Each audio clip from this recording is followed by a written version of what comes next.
Hello everyone, this is Kaveri Kathuria and once again welcome back to my channel. I hope you all are doing great. Now in this lecture we discuss about functions of communications, right? Functions of communication, communication के basic functions क्या रहते हैं वो discuss करने वाले हैं. सबसे पहले हम let's start it. सबसे पहले आए आप इसके first function पे. First function क्या रहता है? Information to keep oneself updated for decision making. सबसे पहला कम्युनिकेशन का ऑब्जेक्टिव रहता है हम जो इन्फॉर्मेशन शेयर करते हैं, एक्सचेंज करते क्यों हैं? ताकि हम खुद को अपडेट रख पाएँ और वो जो अपडेटेड इन्फॉर्मेशन होगी वो आपको हेल्प करेगी डिसीजन मेकिंग में. Next is education and instructions. Communication के थ्रू हम जो है एजुकेशन प्रोवाइड करते हैं, सेंड एजुकेशन रिसीव भी करते हैं एंड इंस्ट्रक्शंस, किसी को हम इंस्ट्रक्शंस भी दे सकते हैं. Next is smooth functioning of group जो है स्मूथली फंक्शन करता है. इट मीन सभी लोग पार्टिसिपेट करते हैं, इंटरेक्ट करते हैं, कम्युनिकेट करते हैं और एक पर्टिकुलर गोल की तरफ जो है अपना पर्टिकुलर गोल की तरफ मूव करते हुए उसे अचीव करते हैं. Next is motivation and moral. Motivation increase करना, किसी का मोरल हाई करना, कंट्रोल, सिचुएशन को कंट्रोल करना. कल्चर प्रमोशन, कल्चर को प्रमोट करने के लिए कम्युनिकेशन का यूज़ किया जाता है. Next is integration. इंटीग्रेशन होता है चीज़ों को जोड़ देना, किसी सिचुएशन को जो हैंडल करने के लिए कुछ चीज़ों को जोड़ देना, इंटीग्रेट करना कम्युनिकेशन का एक इम्पॉर्टेंट फंक्शन रहता है. नेक्स्ट रहता है कम्युनिकेशन स्किल्स जो है आपकी यूज़ की जाती हैं कम्युनिकेशन के थ्रू. फॉर एग्जांपल किसके अंदर कम्युनिकेशन स्किल्स जो यूज़ की जाती हैं आपकी listening, speaking and then writing and reading. ये आपका एक बेसिक जो है सीक्वेंस रहता है, ये इसी सीक्वेंस में चलता है. सबसे पहले लिसनिंग होगा, फिर स्पीकिंग, फिर राइटिंग और फिर रीडिंग. तो ये सीक्वेंस भी समटाइम एग्जाम में पूछ लिया जाता है, तो आपको ये याद रखना चाहिए. तो बेसिक फंक्शन क्या है कम्युनिकेशन के? इन्फॉर्मेशन को एक्सचेंज करना, रिसीव करना, प्रमोट करना किसी चीज़ को और किसी को इंस्ट्रक्शन प्रोवाइड करना, मोरल हाई करना, मोटिवेशन वगैरह, वॉट एवर इज़ दिस. तो ये सब आपके जो है इंपॉर्टेंट फंक्शन रहते हैं. कम्युनिकेशन के बारे में जब हम लिसनिंग की बात करते हैं तो लिसनिंग के लिए एक बहुत अच्छी बात की गई है कि how to listen so that other will talk. तो आपको सुनना इस तरह से चाहिए कि सामने वाला अपनी बात कह सके. कम्युनिकेशन में लिसनिंग की जो है बेहतरीन जो बात की गई है वो यही है कि लिसनिंग जो है एक मोस्ट इम्पॉर्टेंट एस्पेक्ट है. कहते हैं ना कि जब आप अच्छे श्रोता होंगे तभी आप अच्छे वक्ता होंगे. तो बेसिकली ये कॉन्सेप्ट मतलब यूज़ किया जाता है. ये तो थी बेसिक फंक्शंस. अब हम बात करते हैं मेजर फंक्शंस. मेजर फंक्शंस की क्या रहते हैं कम्युनिकेशन के, और यहाँ से ही बेसिकली आपका जो है एग्जाम में एक आधा क्वेश्चन जो है आ जाता है, पूछा जाता है. सबसे पहले देखिए इमोटिव फंक्शन. इमोटिव फंक्शन क्या है? इमोटिव फंक्शन का है, वर्ड से क्लियर है, इमोशंस को एक्सप्रेस करना. जब हम अपने इनर स्टेट ऑफ माइंड को और इमोशंस को एक्सप्रेस करते हैं वो कहलाता है आपका इमोटिव फंक्शन, और कम्युनिकेशन का ये मोस्ट इंपॉर्टेंट फंक्शन रहता है. For example oh my god, oh no, etcetera. Next is directive function. Directive means directions provide करना. जब हम किसी को डायरेक्शंस प्रोवाइड कर रहे हैं, किसी के बिहेवियर को एक्सपेक्ट करते हैं तो that is called directive function. For example fetch me glass of water please. तो हम किसी से किसी को जो है ऑर्डर दे रहे हैं या फिर हम किसी को डायरेक्शन प्रोवाइड कर रहे हैं, that is directive function. Next important function is the phatic function. Phatic function क्या रहता है आपका? To open the channel communication और checking that it is working. कहते हैं कि ऐसा कम्युनिकेशन का चैनल जो है ओपन है, सबके लिए है, और जिसको हम चेक कर रहे हैं या फिर हम कहें कि जिसको हम चेक करते हैं कि ये काम कर रहा है या नहीं. फॉर एग्जांपल कि जब हम माइक को चेक करते हैं तो हम उसमें हेलो हेलो बोलते हैं, तो फिर उसमें क्या है, या फिर कहना कि कैन यू हियर मी. तो इस तरह से जो कम्युनिकेशन स्किल्स यूज़ की जाती है, कम्युनिकेशन का जो फंक्शन रहता है that is called फैटिक function.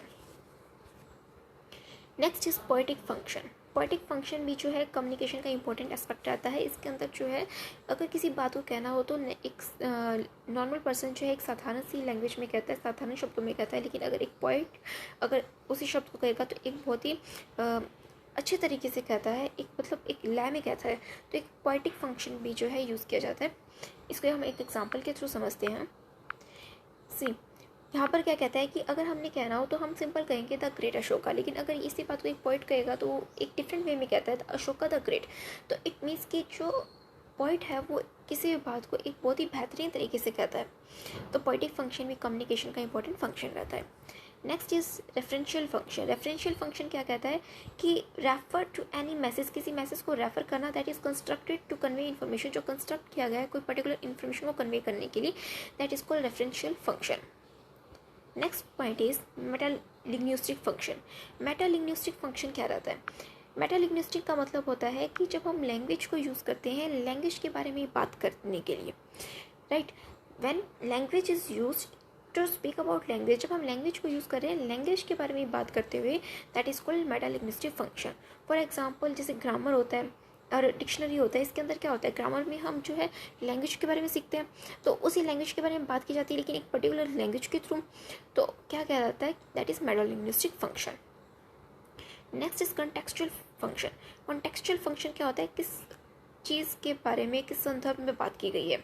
It facilitate the creation of particular kind of context, it sets the tone, इसके थ्रू हम टोन सेट करते हैं, right.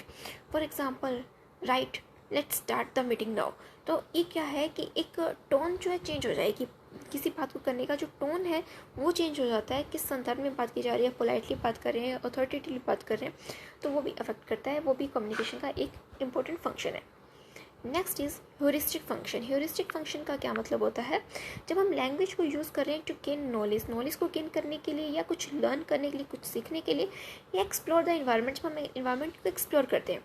Child uses language to learn, child use करते हैं लैंग्वेज को कुछ सीखने के लिए। This may be in the form of questions and answers or the kind of running commentary that frequently accompanies children's play.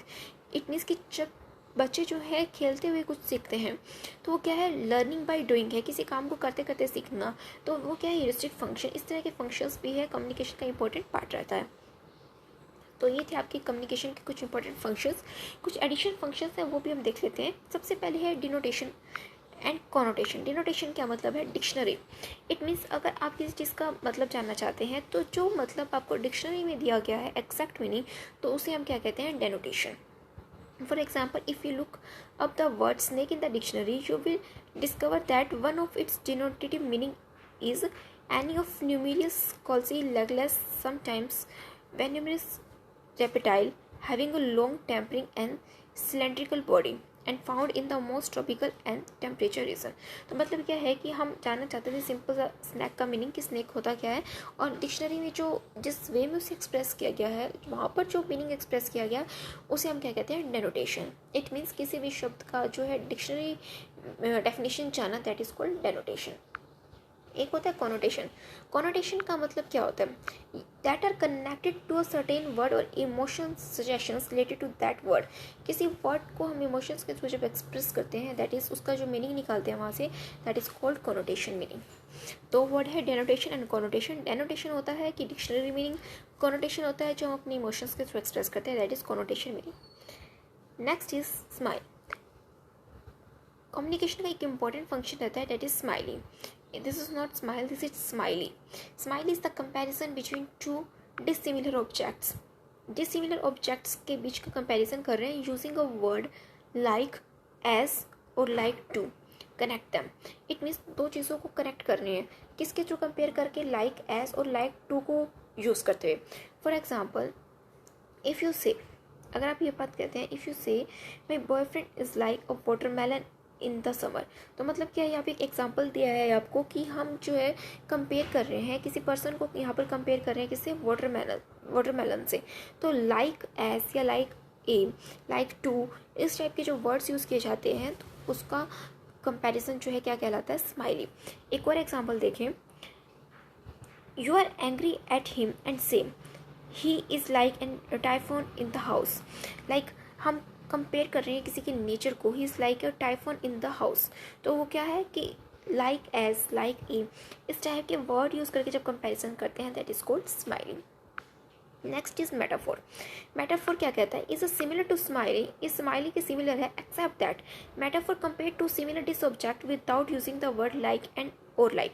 It means यहाँ पर हम जो सिंपली कंपेयर करेंगे, फॉर एग्जाम्पल यहाँ पर क्या कहता है, इफ़ यू राइट, अगर हम ये चीज़ लिखते हैं कि my boyfriend is an angel, is an angel, वो एक एंजल की तरह है, इट मीन्स हमने यहाँ पर जो है लाइक वर्ड यूज़ नहीं किया, ही इज़ लाइक एन एंजल हमने ये नहीं कहा, हमने कहा he is an angel, right. Simply हम कंपेयर कर रहे हैं, लाइक एस को यूज़ नहीं करते। जब लाइक को, लाइक एस को, इस तरह के वर्ड यूज़ किए जाते हैं, दैट इज स्माइली, लेकिन जब हम ऐसे वर्ड यूज़ नहीं करते हैं, that is called metaphor. Next क्या कहता है, my motorcycle is a bomb on wheels, you are creating metaphors. तो क्या कहता है कि यहाँ पर एक कंपैरिजन करने की कोशिश कर रहे हैं, लेकिन हम यहाँ पर लाइक एंड एज का वर्ड यूज़ नहीं कर रहे हैं, राइट। तो ये आपके इम्पोर्टेंट फंक्शंस थे कम्युनिकेशंस के जो हमने डिस्कस किए. आई होप ये बेनिफिशियल होंगे आपके एग्जाम पॉइंट ऑफ व्यू से. So if you like this lecture you can share with your friends and also subscribe to my channel. So thanks for listening. Meet you in the next lecture.